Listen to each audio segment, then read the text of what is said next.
Bonsoir Danielle Obono. Bonsoir. Vous êtes députée La France Insoumise de Paris, acte 9 des Gilets jaunes samedi. Est-ce que vous soutenez toujours le mouvement ? Bien sûr, puisque les revendications qui sont aujourd'hui bien plus larges que ce qu'elles étaient au départ sont légitimes et nous soutenons, comme nous l'avons fait depuis le début, la mobilisation populaire qui est très largement, on l'a vu et je pense que beaucoup de vos reportages l'ont montré au cours des derniers mois, dans tout le pays, autour des ronds-points, très largement pacifiques et on espère que ça va être encore le cas demain et partout en France, comme vous l'avez montré, c'est... La raison pour laquelle cette mobilisation continue, c'est surtout parce qu'il n'y a pas eu de réponse politique à la hauteur de ce que porte ce mouvement. 10 milliards d'euros quand même d'annonce du gouvernement. Oui, 10 milliards qui vont être payés par les mêmes, encore une fois. Toujours pas de retour sur l'ISF. L'ISF, c'est le totem de la majorité. Ils sont extrémistes sur cette question-là, alors que ça permettrait aujourd'hui de répondre à une partie de revendications. Et on voit bien que le compte n'y est pas, puisque, y compris, c'est le rétablissement de l'ISF, c'est soutenu par une majorité des Français. Aujourd'hui, ce serait un véritable signe que le gouvernement est à l'écoute, ce qui n'est pas le cas. Pour Marine Le Pen, le mouvement des Gilets jaunes a révélé des convergences avec la France Insoumise. Est-ce que vous êtes d'accord ? Pourquoi est-ce que je serais d'accord avec Marine Le Pen ? Nous nous opposons de manière radicale à sa politique. Je ne sais pas quelle convergence elle voit. Ce qui est sûr, c'est que... En tout cas, vous êtes à côté des Gilets jaunes tous les deux. Non, moi je n'ai pas vu Marine Le Pen quand j'étais sur les ronds-points à La Roche-sur-Yon. Et il y a beaucoup de gens, vous le savez très bien, parmi les Gilets jaunes. Il y a toutes les catégories sociales, toutes les cultures, toute la France est représentée dans les Gilets jaunes. Et nous sommes... soutenons ce mouvement-là. Ce que nous avons remarqué, et je pense que d'autres l'ont remarqué aussi, c'est que beaucoup des revendications que nous avons portées pendant des mois, pendant les campagnes que nous avons portées à l'Assemblée nationale sont reprises, effectivement, parmi lesquelles le référendum d'initiative citoyenne. Mais c'est pas vous qui êtes en tête pour les européennes, en revanche. Oui, mais nous, ça, c'est une campagne électorale. On n'est pas en campagne électorale. Ce mouvement, c'est un mouvement populaire. Nous faisons partie de cette tradition progressiste, humaniste, qui défend les mobilisations sociales sous toutes ses formes et surtout les mobilisations populaires.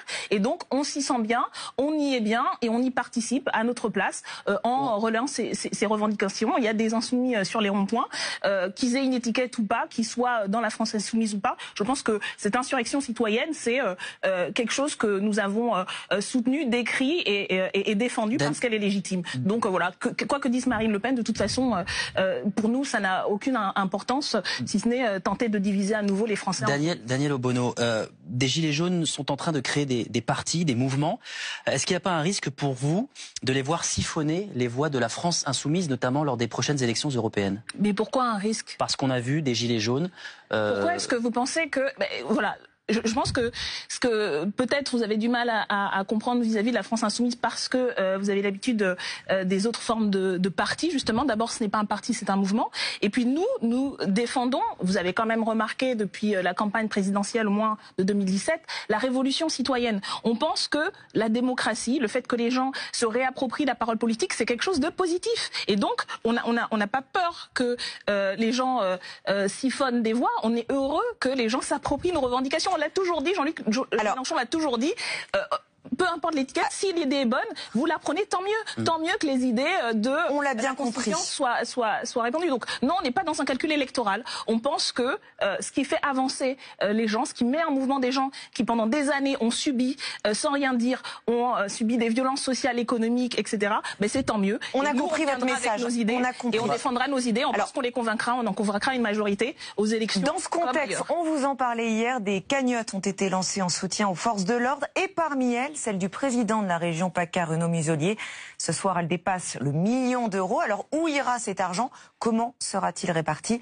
C'est le question-réponse d'Ambrine Dida et Hervé Pozzo. C'est une cagnotte qui pourrait atteindre un montant record. Plus d'1 200 000 euros récoltés, 40 000 donateurs pour soutenir les forces de l'ordre. Soit une participation de 27 euros en moyenne. Cet étudiant a donné 10 euros. J'ai décidé de donner parce que déjà j'étais très choqué par les événements qui se sont déroulés à Paris et je pensais que la cagnotte en faveur du boxeur était écœurante. Mais que va devenir cet argent ? Créée par Renaud Muselier il y a 48 heures, cette collecte a pour but de soutenir les forces de l'ordre. On va apporter des moyens financiers à tous ceux qui ont été blessés, qui sont victimes dans le cadre de leur travail. Il a décidé de reverser la somme à l'amicale de la police nationale. Pompiers, gendarmes, policiers, cette association aide tous les agents de la sécurité intérieure. La cagnotte sera-t-elle taxée ? D'après l'hébergeur du site, dans le cas d'une association à but non lucratif, comme pour l'amicale de la police nationale, il n'y a aucune fiscalité. Les versements sont donc considérés comme des dons, donc aucune taxe. Y a-t-il eu fraude sur la cagnotte ?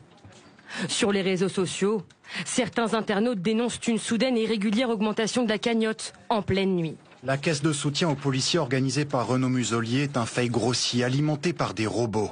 Mais le responsable du site s'en défend. Il n'y a ni robot, ni ingérence, ni rien de suspect dans cette cagnotte. Cela révélerait un problème technique et d'affichage seulement. Une certitude, l'argent a bel et bien été viré vers la cagnotte. Daniel Obono, est-ce que vous soutenez la cagnotte pour les forces de l'ordre ou est-ce que vous soutenez la cagnotte pour l'ancien boxeur, cagnotte qui a d'ailleurs été supprimée? Mais je pense que la question n'est pas là quand même. L'origine de toute cette affaire de cagnotte, c'est le fait qu'il y a eu une initiative qui a été menée par la famille de ce monsieur qui s'est retrouvé, qui s'est rendu à la police après les événements que l'on sait. Et il y a eu un geste de solidarité. Rappelons-le quand même, hein, parce que là, ça a été... Donc cette cagnotte qui a beaucoup choqué... Non, excusez-moi. Alors... Il y a une interprétation politique, c'est la vôtre. Vous trouvez que c'est choquant? Non, je vous pose la question. J'ai dit que cette cagnotte a beaucoup choqué. Non, mais je rappelle quand même que à l'initiative, c'est un geste de solidarité pour une famille qui risque d'être dans le besoin et pour des frais d'avocat. Donc la cagnotte n'aurait pas dû être suspendue. Une personne qui n'en avait pas, qui a pas les moyens, parce que ça coûte cher la justice. Donc à un moment donné, voilà, c'est un geste. Il y a plein de cagnottes sur plein de sujets. Donc il y a ce geste-là. Elle n'aurait pas dû être suspendue cette cagnotte qui est faite. Mais pour quelle raison elle a été suspendue?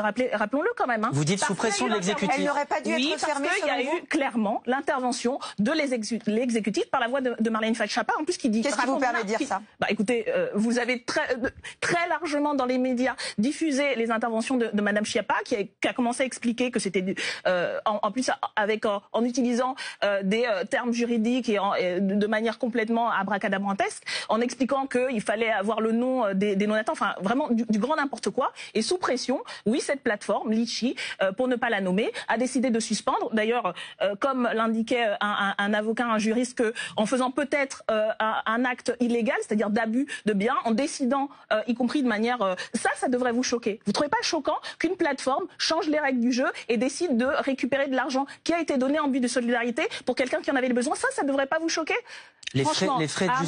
À un moment donné, non, la question... L'argent servira quand même aux frais de justice. Ça a été reprécisé par Litchi. L'initiative a été faite par la famille pour venir en aide à une famille qui va être dans le besoin. Parce que cette personne qui s'est rendue, qui a reconnu les faits, qui est allé à la police, qui s'en est excusé, risque une peine et à un moment donné, sa famille va être dans le besoin. Donc il y a une solidarité et le pouvoir exécutif se mêle de ça, instrumentalise politiquement, met la pression sur une plateforme privée pour que ce soit suspendu. La plateforme privée suspend cet argent et ça vous choque pas. Vous devriez pas mener l'enquête pour savoir est-ce que cette plateforme a le droit de faire ce qu'elle fait? Et d'après ce qui est dit sur les réseaux sociaux, elle n'en a pas le droit. Donc ça, tout va bien.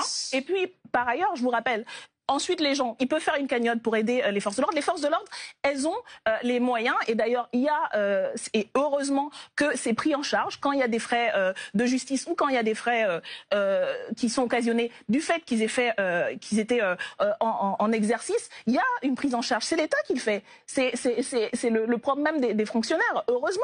Donc, où est le besoin à ce moment-là? C'est une instrumentalisation, là aussi politique, de la part de cet élu-là. D'une manière, d'ailleurs, personne ne s'est posé la question de est-ce qu'il avait le droit de le faire, mais par contre, on fait suspendre une autre. Franchement, je pense que c'est révélateur de l'esprit de mesquinerie et de l'instrumentalisation, encore une fois, politique, à la fois des pressions sur le privé, une plateforme privée, et puis de la manière dont l'exécutif voit les Français, c'est-à-dire ils ont horreur de la solidarité, et ils ont horreur de ce mouvement, ils instrumentalisent, et je pense que c'est assez désastreux et c'est assez choquant. Merci beaucoup d'avoir accepté notre invitation ce soir sur France Info. Clémence, au chapitre justice, l'ouverture du procès de la tuerie du musée juif